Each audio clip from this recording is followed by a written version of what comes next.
I came in here about 3-4 hours ago to see what was going on. Although I had a feeling that her babies were hatching. And I heard one chirp.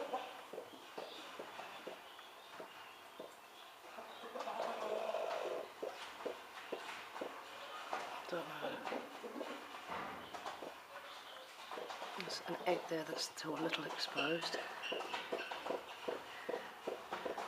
Well, I think they are beginning to hatch, or maybe a few are out, but I'm not going to feed her tonight, just in case. I don't want to leave her in the nest. Okay, we'll check her tomorrow, see what's going on. Now that everybody's outside, so there's fair quiet in here, just going to look at them, apart from the fact the rooster's decided to come back in and make a noise. Just see if there's any more movement with the little hen here. I heard 2 chicks chirping away last night. I just hear one. Yeah, one. That sounds quite strong.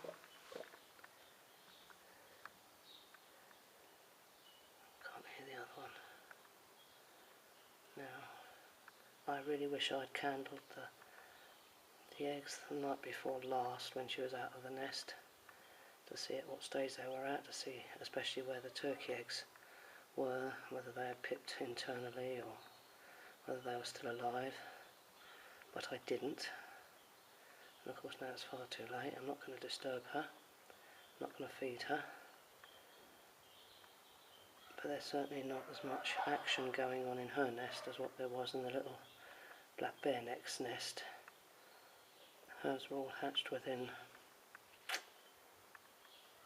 20 minutes, half an hour. They took a bit of time to dry out and fluff up and come out, but they were out within 12 hours of hatching. I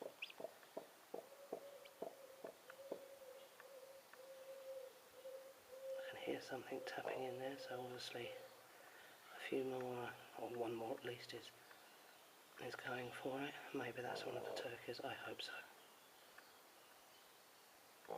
Oh God. We're going to leave her in peace. Oh no, I'm not going to make you move, I'm not going to do anything with you. You carry on, good work. Okay, old girl, I'm not going to touch you, I'm not going to disturb you. You carry on with the good work, yeah? Okay. Just hope breaking of 2 eggs hasn't compromised the rest that are left in the nest unhatched. If that chicken shuts up down there, you can actually hear tapping.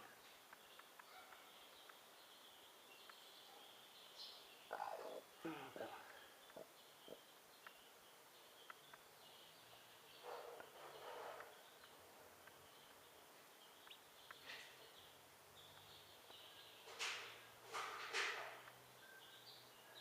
No, the other hen's making too much noise. Alright, I'll go. I'll come back and check you later on. Back to this little motley crew. 2 of them treating Mum like a pony. What are you doing up there, you 2 hooligans, see? Where's the rest of them? Underneath you, I'll go. Of course they are. There's one head poking out there. They are so incredibly sweet, these little persons. And she is such a good mum.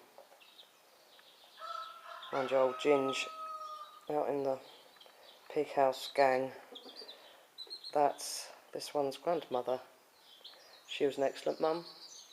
About 3 years ago she was sitting on 17 eggs. She hatched out 15. One was infertile, the other one died 3 or 4 days before it was due to hatch, which was a great shame.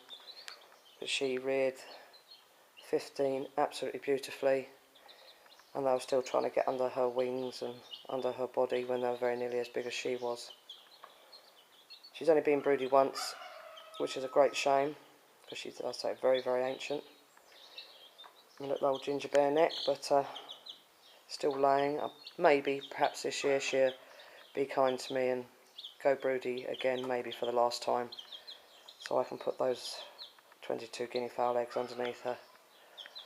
And Tweedledum and Tweedledee there. What are you doing? Because they certainly are a very good breed, these bare necks. I say she is Ginger's granddaughter. The daughter is out with the tin hut lot with the deformed toes. She was one of the ones that Ginge hatched out 3 years ago, along with her 14 other brothers and sisters. But there we are, a happy little band of bubbies. Hey, my beauties, my precious beauties. It's a shame you're all going to be going in the freezer. Yes, it is. But you won't be so beautiful then, will you? No. But perhaps I'll give them away or sell them instead of putting them in the freezer, because they are so adorable. Bless their little cotton top knots. Hey. Just going to check on the hen. I haven't been here all day, so I haven't been able to keep an eye. But what's going on, old girl? One chirp. Maybe two. How many you got, baby? Hey? How many you got in there? You're still sitting tight, aren't you? Okay, we'll leave you in peace. Good girl. Yesterday when I came out here, yesterday morning, to let the turkeys out, there was a turkey egg sitting on the floor in their stable. Now whether that was the first turkey egg or not from these two remaining females, I don't know. I've got to check to make sure that they're not laying out here, because I did let them out very late yesterday, and then I hadn't been here all day. So when I came to check last, please don't be in there. Has that been disturbed? If you have got a nest somewhere. No, not really. I wasn't here all day, so when I came out last night to maybe have a look, it absolutely poured with rain, so there's no way I was going to be doing that. I don't know if she might be laying where no tail was. Anything in there? No. Maybe. I've come armed with some boiled eggs just in case. No tail was laying here. Let's see if there's anything. Nope. Nothing in there either. Nope. Some just walked down here. Well, I suppose they walked down here. They're both out pecking around at the moment, so nobody's thinking about doing anything for the minute. In there. No. Ah. Oh, that's convenient. 4 turkey eggs. 4 boiled eggs. Okay, well, we'll exchange them for them. These will now be absolutely soaked. I can't do anything with them anyway, for the simple reason that they're, as I say, they're related. So, brother and sister. I don't know if it makes any difference with turkeys. It's not supposed to with ducks. It certainly does with chickens. I don't really know if it does with guinea fowl, because I've never actually... What are you doing, boys? Hey? Never hatched anything inbred, sorry, with guinea fowls. Yes, I'm raiding the nest. Sorry. But hopefully, maybe, whichever one of these is laying, provided I keep eggs in the nest, will go broody, just like Broken Wing did, or Broken Shoulder, and No Tail. And perhaps they will be good enough to sit on the guinea fowl eggs that I've got going in the incubator at the moment. And before the stupid hen kicked out, 5 seconds after putting them in the nest, I think are in fact dead, so I'll candle them again tonight to double check, but I don't think they're going to be going anywhere. Alright girls. Babs did come out very briefly this morning for something to drink and eat. Thank you, boys. I did manage to get the old shells out of the nest. My 2 turkeys are out, which is brilliant. They both look very well. 4 chicks are also out, but she's got 6 eggs in there. They don't appear to be doing anything, and they should have hatched yesterday because they're chick eggs. Turkeys were due to hatch today, but the chicks were due to hatch yesterday. And considering there was chirping going on in there Saturday morning, I don't think they're going to be viable. But she won't actually let me. I didn't have my candler this morning to see if they were still alive or not. And she won't now obviously let me get the eggs out to check them now that I have got my candle, which is typical. I did listen to the 6 remaining eggs and couldn't hear anything going on, so I don't think they're viable. But I suppose 6 out of 12 isn't bad, but if I'd been doing it myself it would have been 12 out of 12. Or if little bare neck down there had been doing it, it would have been 12 out of 12. So, very disappointing. But then you're on Rhode Island, aren't you, dear? Not the brightest star in the sky, must admit. She seems to be a very good mum with the baby. She's very careful, very gentle, but just goes around breaking eggs and contaminating everything. So I think those will be lucky to still be viable, because they're the ones that got covered the most with all the oog from the 2 broken eggs. But I'll come out and check her later on this afternoon with my candle and my glasses, and we're seeing if they are viable. I think what I'll do is I'll take them out and I'll get my hatcher started up now and carry them around under my t-shirt for a bit if they are viable, just to ease them into the transition and stick them in the hatch and see what happens. I can always bring them back out to her if they do hatch, if they are alive and do hatch and they are okay. She won't know. So we will have to wait and see on that one. I've got my hatcher set up. Oh, shut up, rooster. Just in case the hen leaves the nest, because her oldest chicken there is 3 days old now. So she'll be coming out soon with her babies to give them something to eat. I haven't put food out for them, but I don't want to leave the nest because I think there is another one chipping away in there. I can hear something crackling. But I've got the hatcher set up just in case she should leave the nest, and of course leave the others to fend for themselves, which of course they won't do. She's not going to compromise the lives of her live chicks for a few eggs, so she is very likely to leave the nest sometime today, which means I've got to come out and check her about every 20 minutes.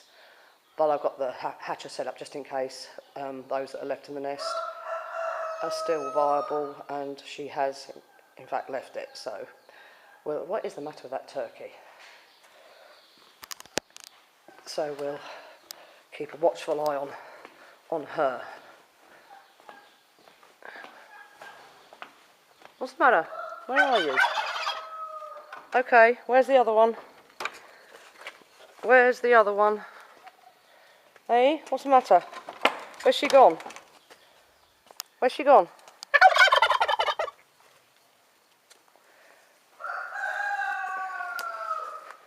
Oh.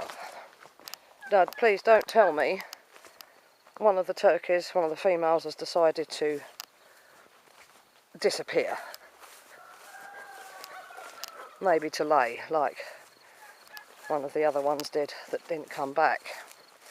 And then took 3 others with her, 2 of which were killed.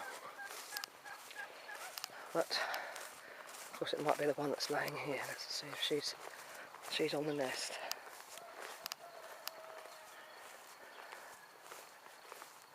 No.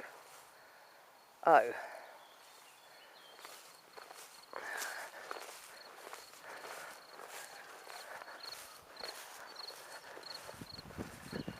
There's no bushes or anything there. Oh, God knows. Is it possible that she may be here somewhere? This is a well-trodden path. Huh. There she is. Now, are you laying, old girl, or are you brooding? No, you're laying, aren't you? So how many eggs are you sitting on?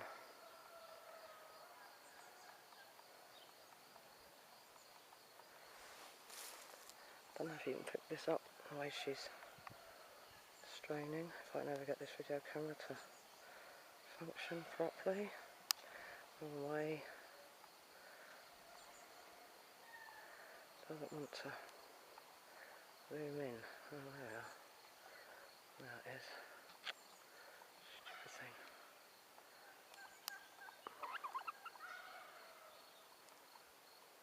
There, old girl. You done it, eh? Yeah? Well, looks like you've got a fair clutch there. Okay, we'll come out your way. So you can leave the nest when you want. Looks like I'm going to have to boil up some more eggs. Yeah.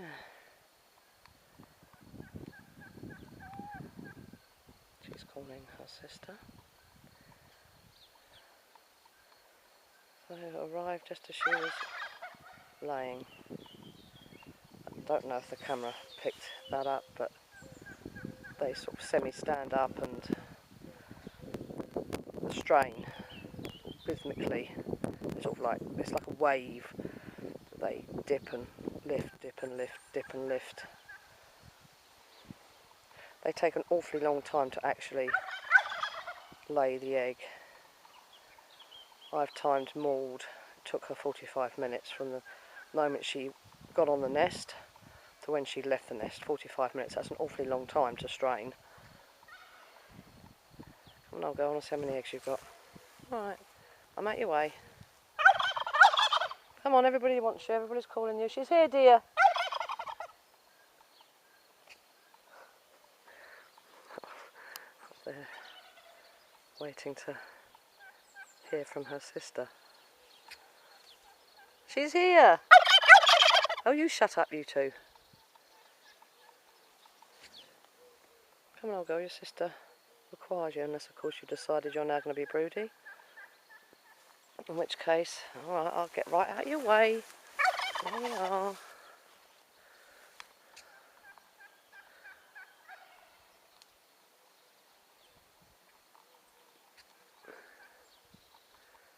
She's not going to leave the nest, she's going to be a pain.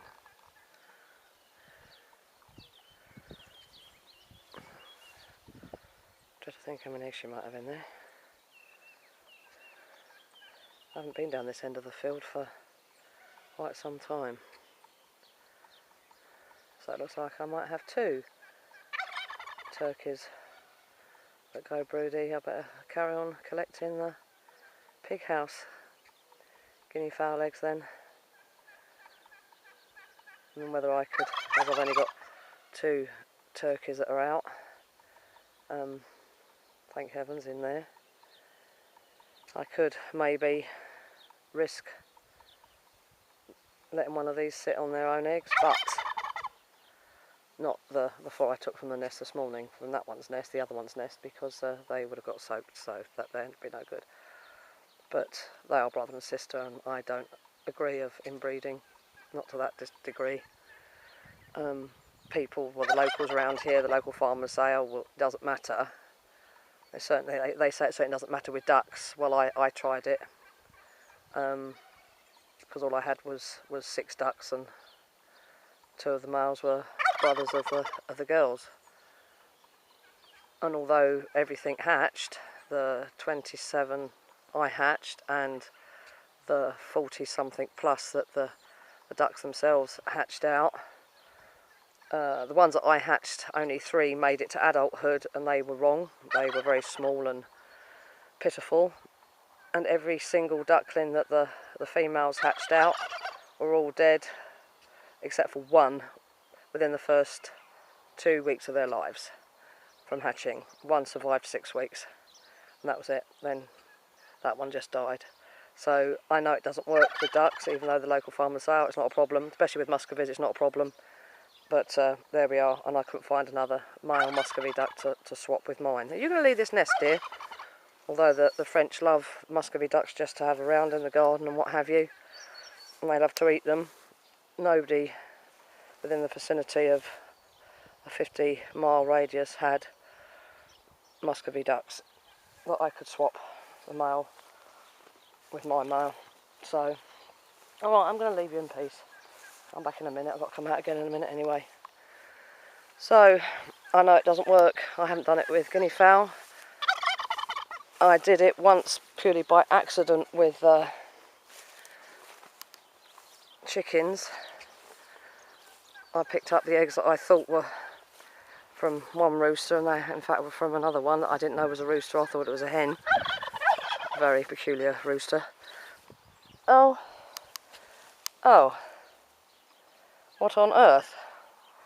So something's been out here nicking the eggs out the nest. That's great.